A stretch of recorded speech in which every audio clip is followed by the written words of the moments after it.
mo kí gbogbo ọmọ Yorùbá nílé lóko àti lẹ́yìn odi ní kíkí tó lọ́lá jùlọ wípé àbọ̀rú àbọ̀yè ìbò ṣíṣe. À ń sọ̀rọ̀ nípa ṣẹ̀ríà. Àwọn mùsùlùmí kan sọ wípé ẹ ṣe bá àwọn mùsùlùmí náà fẹ́ lo ṣẹ̀ríà fún, kò ṣáà kan àwa tí kò kí ń ṣe mùsùlùmí. Irọ́ o. Ṣẹ̀ríà wọ́n ń lò fún àwọn tí ò kí ń ṣe mùsùlùmí. Ohun gan ló máa lò láti fi pa gbogbo àwọn tí ò kí ń ṣe mùsùlùmí. Torí nǹkan tí Kùránì sọ ni wípé ẹ gbógun ti àwọn tí kò kí ń ṣe mùsùlùmí. Ẹ gbógun ti àwọn tí kò gbàgbọ́ nínú Allah àti Quran àti Muhammadu. Ẹ wá ṣàlàyé fún mi báwo ni ò ṣe ní kan ẹni tí ò kí ń ṣe mùsùlùmí. Àmọ́ ibẹ̀ yẹn kọ́ ni mò ń lọ. Ẹ jẹ́ ká jọ wo àdìtì yìí. Sahih Muslim 1614. Sahih Muslim 1614. Ó sọ̀rọ̀ nípa ogún pínpín tó jẹjọ mọ́ òfin ṣẹ̀ríà.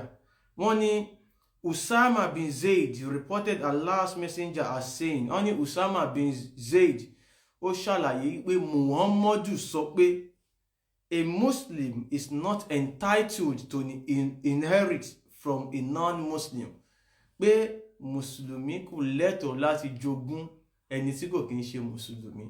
And a non-Muslim is not entitled to inherit from a Muslim. Ẹni tí ò kí ń ṣe Mùsùlùmí náà kò lẹ́tọ̀ọ́ láti jogún ẹni tó jẹ́ Mùsùlùmí. Irú èmi báyìí, kémi jẹ́ Mùsùlùmí, àmọ́ ìyá mi àti bàbá mi wọn máa kí ń ṣe Mùsùlùmí, so mi ò nẹ́tọ̀ọ́ sí ogún wọn.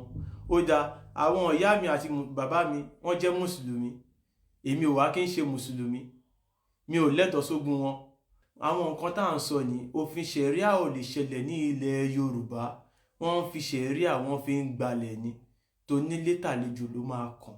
Gbogbo àwọn tí ò kí ń ṣe Mùsùlùmí ni wọ́n máa pa tán, torí nǹkan tí Allah sọ ní pé ẹ pa wọ́n níbikíbi tí ẹ bá ti bá wọn. Ẹ̀yin tèmi mò ń tẹnu mọ́, Allah ò kí ń ṣe Ọlọ́run Olódùmarè. Ìran Yorùbá ti mọ nǹkan tó ń jẹ́ Ọlọ́run kan tó gbé Allah dé. Allah tán gbé dé kò kí ń ṣe Ọlọ́run. Wọ́n mú ẹ̀sìn yẹn wá láti fi gbalẹ̀ ni. Ẹ̀sìn ajagun gbalẹ̀ ni, ẹ̀sìn apààyàn ni, ẹ̀sìn burúkú ni.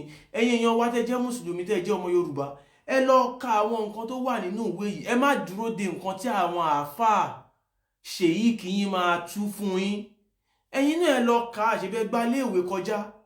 A ti ní Kùránì ní èdè Yorùbá, a ti ní èdè Gẹ̀ẹ́sì. Ǹjẹ́ Ọlọ́run lè sọ wípé kẹ́ ẹ máa pààyàn?